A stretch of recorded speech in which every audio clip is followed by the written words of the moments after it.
Episode 1 की शुरुआत एक काली अंधेरी रात से होती है जहां एक आदमी पिट रहा होता है। वह कहता है, मैं मरने वाला हूं, और उसकी पिटाई करने वाले लोग कहते हैं, 2 साल में तुमने काफी सुधार किया है, अब तुम बहुत ताकतवर हो चुके हो। यह एक बहुत ही पावरफुल एडवेंचरर पार्टी होती है जो इस आदमी की खतरनाक तरीके से ट्रेनिंग कर रही होती है। यही है हमारा मुख्य किरदार, ग्लेडिएटर रिक। इसके बाद हम एडवेंचरर गिल्ड में एक आदमी को देखते हैं जो ई रैंक प्रमोशन एग्जाम देने के लिए आया होता है। वह रिसेप्शनिस्ट के पास जाकर एग्जाम में जाने के लिए अपनी टिकट मांगता है। यह होता है हमारा मुख्य किरदार, रिक। रिक को देख वह लड़की कहती है, सेनपाई, मैं एलिसा हूं। यह लड़की 2 साल पहले उसकी जूनियर थी और रिक भी यहां पर एक रिसेप्शनिस्ट था। लेकिन अचानक ही रिक ने अपनी नौकरी से इस्तीफा देकर एडवेंचरर बनने का निर्णय लिया। रिक की उम्र 30 साल से ज्यादा हो चुकी है और ज्यादातर लोग एडवेंचरर बनने के लिए छोटी उम्र से ही कोशिशें करने लगते हैं। लेकिन रिक को काफी वक्त लग गया अपना निर्णय लेने में। एलिसा आगे पूछती है, आप 2 सालों से क्या कर रहे थे? रिक बताता है, मैं पहाड़ों में अपने सीनियर्स के साथ ट्रेनिंग कर रहा था। लेकिन तभी एक शराबी एलिसा के पास आकर कहता है, क्या मेरे साथ घूमने चलोगी? एलिसा के मना करने के बावजूद भी वह उसके साथ मिसबिहेव करने लगता है। यह देख रिक उस एडवेंचरर को पकड़ लेता है, लेकिन रिक इतना ताकतवर हो चुका था कि उसके ऐसा करने से ही वह आदमी बेहोश हो जाता है। यह देख सभी लोगों का ध्यान उसकी ओर खिंच जाता है। लेकिन रिक कहता है, शायद यह ज्यादा पीने की वजह से बेहोश हो गया है, और वह बोलता है, इसलिए हमेशा याद रखना कि अपनी लिमिट से ज्यादा शराब मत पियो। इसके बाद एलिसा रिक को उसकी टिकट दे देती है, लेकिन बेचारे रिक को एक अनलकी नंबर मिलता है।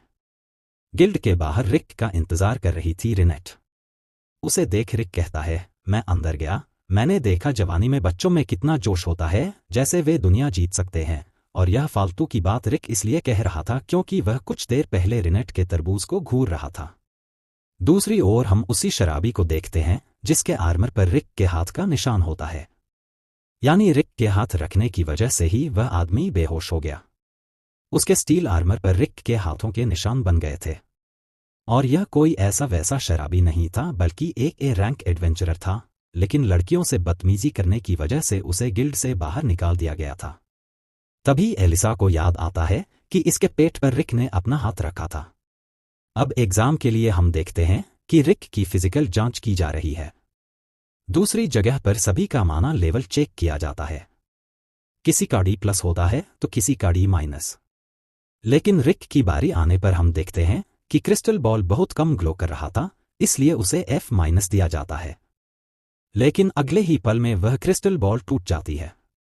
इससे हमें समझ आया कि रिक का माना कम नहीं है, बल्कि इतना ज्यादा है कि क्रिस्टल बॉल उसका माना डिटेक्ट ही नहीं कर पाई और ओवरलोड हो गई। अब इसके बाद इन सभी की अटैक पावर को चेक किया जाने वाला है, जिसमें इन्हें अपनी पूरी ताकत के साथ इस स्लाइम बैग पर हमला करना है। यह स्लाइम किसी भी तरह के अटैक को एब्जॉर्ब कर सकता है। अब यहाँ रिक अपने सीनियर ए शॉर्क की कई बातें याद करता है, चाहे तुम किसी भी हथियार या मैजिक का उपयोग कर लो, तुम्हारी ताकत का आधार तुम्हारी बॉडी के अंदर होता है। तुम्हें अपने पंच से इस गोल्डन स्लाइम बैग को डिस्ट्रॉय करना होगा, तभी जाकर तुम एक स्ट्रॉन्ग बॉडी पा सकोगे। एक गोल्डन स्लाइम बैग एक ड्रैगन की बॉडी जितना ही हार्ड होता है, जिसे पंच मारकर तोड़ना लगभग नामुमकिन है, लेकिन ए शॉर्क एक झटके में ही उसे तोड़ देता है। इसके बाद रिक की ट्रेनिंग शुरू हो जाती है। शुरुआत में हर दिन उसे उस गोल्डन स्लाइम बैग पर 50,000 मुक्के मारने पड़ते थे। अब प्रेजेंट टाइम में एग्जाम शुरू हो जाता है। पहले बारी आती है एक लड़के की जिसे अपनी ताकत पर कुछ ज्यादा ही भरोसा होता है, क्योंकि यह डायरम्यूट नोबल फैमिली का सेकंड सन है। भले ही इसकी उम्र 11 साल हो, लेकिन इसकी मैजिक पावर सी रैंक एडवेंचरर जितनी है। इसके बाद यह लड़का अपनी मैजिक पावर का उपयोग करता है, flame of hell I someone you, लेकिन असल में उसका यह हमला बहुत ही कमजोर होता है, जिससे कुछ नहीं होता। यह अभी भी एटीट्यूड में होता है। यह देख रिक सोचता है, एक सी रैंकर की पावर बस इतनी ही होती है, क्योंकि उसकी एक सीनियर की मैजिक पावर तो बहुत ज्यादा होती है, जिससे बेचारा रिक बहुत मुश्किल से बच पाता है। वह हमला पूरे एक पहाड़ को उड़ा देता है। अब इसके कुछ देर बाद बारी आती है रिक की। लेकिन तभी एग्जामिनर रिक को रोक कर कहता है, तुम्हारी उम्र 30 साल से ज्यादा है, तुम्हारे अंदर कोई स्किल नहीं है, तुम्हारा मैजिक भी सिर्फ F रैंक का है। इसलिए तुम्हें अभी हार मान लेनी चाहिए। यह बात सुनकर रिक अपनी ट्रेनिंग को याद करता है, जहां काफी ज्यादा थक जाने के बाद भी, हाथों से खून बहने के बाद भी वह अपनी ट्रेनिंग के लिए खड़ा होता था। वह हार नहीं मानता था। अब रिक इस स्लाइम में एक पंच मारता है जिससे उसके टुकड़े टुकड़े हो जाते हैं। यह देख सभी लोगों के होश उड़ जाते हैं। रिक की यह बेमिसाल ताकत देख एक लड़का सोचता है, यह तो बहुत ज्यादा ताकतवर है। लेकिन मेरी स्पेशलिटी डिफेंस मैजिक है, यानी अगले डिफेंसिव एग्जाम में मैं इसे दिखा सकता हूं कि बॉस कौन है। अगले एग्जाम में हम देखते हैं कि एक पावरफुल अटैक खाने के बाद भी रिक को खरोच तक नहीं आती। यह देख फिर से सबके होश उड़ जाते हैं। इसलिए एग्जामिनर डिसाइड करता है कि वह रिक पर अब 5th लेवल के मैजिक का उपयोग करेगा। वह रिक से कहता है, तुम्हें अपनी डिफेंसिव पावर को एक लेवल और बढ़ा लेना चाहिए, लेकिन तभी वह यह जानकर हैरान हो जाता है कि रिक डिफेंसिव और ऑफेंसिव में मैजिक के लेवल 1 का उपयोग कर रहा है। अब वह एग्जामिनर अपने 5th लेवल के मैजिक के स्पेल से रिक पर हमला करता है, जिससे एक बहुत ही बड़ा धमाका होता है। इस धमाके की गूंज रॉयल नाइट्स के 1st रैंक नाइट तक जाती है और इसलिए वह उस जगह पर आता है जानने के लिए कि आखिर यहाँ पर क्या हुआ है। अब एक लड़की उसे सब कुछ बताती है। एक F रैंकर ने ग्रीन स्लाइम बैग को तोड़ दिया और साथ ही 1st लेवल के मैजिक से 5th लेवल के मैजिक का आसानी से सामना भी कर लिया। यहाँ सिल्वेस्टर यह जानकर हैरान हो जाता है कि रिक की उम्र 32 साल है और वह 14 सालों तक रिसेप्शनिस्ट का काम भी कर चुका है। एग्जाम का 1st राउंड खत्म होने के बाद हम देखते हैं कि रिक रिनेट के साथ बैठा हुआ है। यहाँ रिक को खुद पर पूरा यकीन होता है कि वह अपने रिटन टेस्ट में 100 स्कोर करेगा। लेकिन प्रैक्टिकल एग्जाम को लेकर वह अभी भी परेशान होता है क्योंकि उसकी माना रैंक F- है। तभी उसके पास डायरम्यूट फैमिली का 2nd सन फ्रीड डायरम्यूट आता है। उसे देख रिक पूछता है, क्या तुम खो गए हो बच्चे? लेकिन फ्रीड कहता है, मजाक उड़ाना बंद करो। मैं इस एग्जाम में अपनी ताकत दिखाकर शो ऑफ करना चाहता था, लेकिन तुमने सारा गुड़ गोबर कर दिया। और फ्रीड रोने लगता है। तभी उसकी बड़ी बहन एंजेलिका की एंट्री होती है, जो डमट फैमिली की 1st डॉटर है। फ्रीड उससे कहता है, ये बुढ़ा मुझे परेशान कर रहा है। यह सुनकर रिक चिल्लाकर कहता है, मैं बुढ़ा नहीं हूं। लेकिन एंजेलिका कहती है, तुमने मेरे भाई को रुलाया है बुढ़े। इसके बाद वह रिक की ओर अपना दस्ताना फेंक कर उसे लड़ाई के लिए चैलेंज कर देती है। रिक दस्ताना उठाकर कहता है, तुम्हें इस तरीके से अपने कपड़े गंदे नहीं करने चाहिए। तुम क्या जानो कपड़े धोना कितना मुश्किल होता है। तभी रिनेट बताती है कि दस्ताना उठाकर उसने चैलेंज को एक्सेप्ट कर लिया है। अब दोनों लड़ाई के मैदान में आते हैं। एंजेलिका कहती है, हमारे फिलहैम किंगडम में होने वाले ड्यूल्स में हम कुछ टर्म्स लगा सकते हैं। इसलिए मैं कहती हूं कि इस ड्यूल में हारने वाला जीतने वाले की जिंदगी भर गुलामी करेगा। उसका छोटा भाई उसकी जीत देखने के लिए आया है। यहाँ हमें पता चलता है कि एंजेलिका एक 2nd क्लास की रॉयल नाइट है, जो फिलहैम किंगडम में शांति बनाए रखती है। यानी कि एंजेलिका एक B रैंकर है। यह जानकर रिक घबराने लगता है। मैं तो -F रैंक एडवेंचरर हूं, मैं इसका सामना थोड़ी कर पाऊंगा। रिक को इस तरह घबराते देख रिनेट कहती है, आप घबराइए मत, आप अपनी ट्रेनिंग को याद कीजिए। इसके बाद रिक अपनी ट्रेनिंग को याद करता है और भी ज्यादा डर जाता है। रिनेट उससे कहती है, आपको खुद पर विश्वास होना चाहिए क्योंकि आप इस दुनिया की सबसे ज्यादा पावरफुल पार्टी के एक मेंबर हो, द होली कलकम फिस्ट। यह सुनकर रिक घबराना बंद कर देता है और एंजेलिका से लड़ने के लिए तैयार हो जाता है।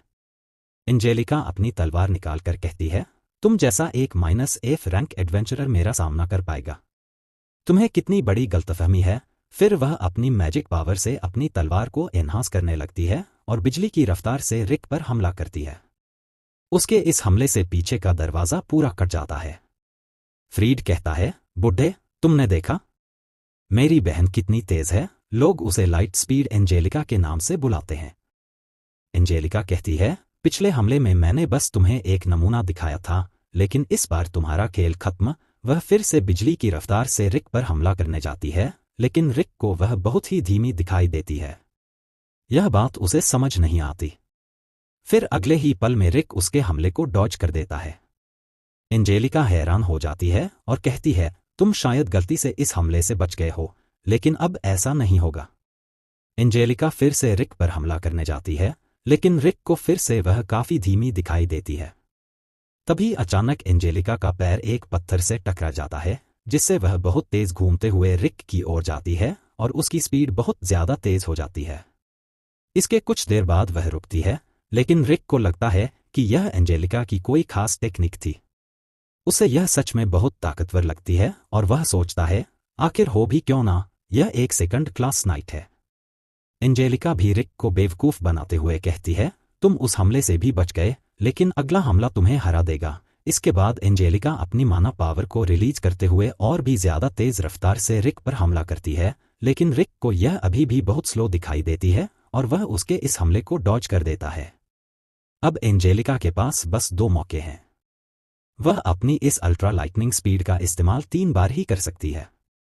एंजेलिका फिर से रिक पर हमला करने जाती है, लेकिन फिर से रिक उसे डॉज कर देता है। अब एंजेलिका थक चुकी है, लेकिन वह अपनी पूरी ताकत जुटाकर आखिरी बार अल्ट्रा लाइटनिंग स्पीड का यूज करती है।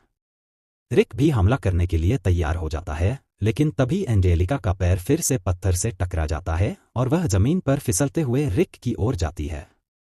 रिक को लगता है कि यह उसका नया हमला है, इसलिए वह बचने के लिए जमीन में एक मुक्का मारता है और उस पंच के प्रेशर से एंजेलिका उड़ जाती है। इसके बाद हम देखते हैं कि रिक का यह पंच कितना ज्यादा भयानक था। यह देख एंजेलिका की हालत खराब हो जाती है और वह पूछती है, आखिर तुम कौन हो? रिक बताता है, मैं एक फॉर्मर गिल्ड रिसेप्शनिस्ट हूं, जिसने 2 साल पहले F रैंक एडवेंचरर के रूप में शुरुआत की थी। एंजेलिका को यह साफ साफ झूठ लगता है।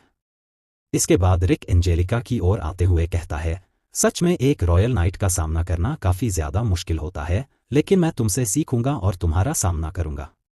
एंजेलिका हार मान लेती है और कहती है, इस बार मैं तुम्हें जीतने देती हूं, इसे मेरा उपकार समझना। चलो फ्रीड, अब हम यहां से चलते हैं। लेकिन तभी रिक कहता है, 1 मिनट, तुमने एक वादा किया था, शायद कि हारने वाला जीतने वाले की जिंदगी भर गुलामी करेगा। एंजेलिका गहरी सांस लेकर अपनी पूरी ताकत से वहां से भाग जाती है।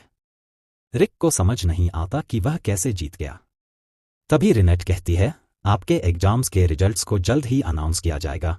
रिक इस बात से परेशान होता है कि क्या वह पास हो पाएगा। तभी रिनेट बताती है कि मास्टर ब्रॉडस्टोन और बाकी सभी यहां जल्दी आने वाले हैं। यह सुनकर रिक बहुत डर जाता है। रिनेट बताती है कि वह सभी आपकी इंप्रूवमेंट्स देखने के लिए आ रहे हैं। इसके बाद हम रिक के सीनियर्स को देखते हैं, जिन्हें देखकर ही लगता है कि यह बहुत ही खतरनाक है। सच में अब रिक की हालत खराब होने वाली है। जानना चाहते हो कि आगे रिक के साथ क्या होता है? तो इसके लिए एपिसोड 2 देखना होगा। एपिसोड 2 देखने के लिए इस एपिसोड पर 100 लाइक और 25 कमेंट कर दो। कमेंट करके जरूर बताना कि यह सीरीज तुम्हें कैसी लगी और इसमें तुम्हें क्या मजेदार लगा। इसी के साथ इस वीडियो को अपने दोस्तों के साथ शेयर कर दो ताकि इस पर अच्छा रिस्पॉन्स आए और मुझे इसकी मोटिवेशन मिले। Thanks for watching. Good bye और सायोनारा।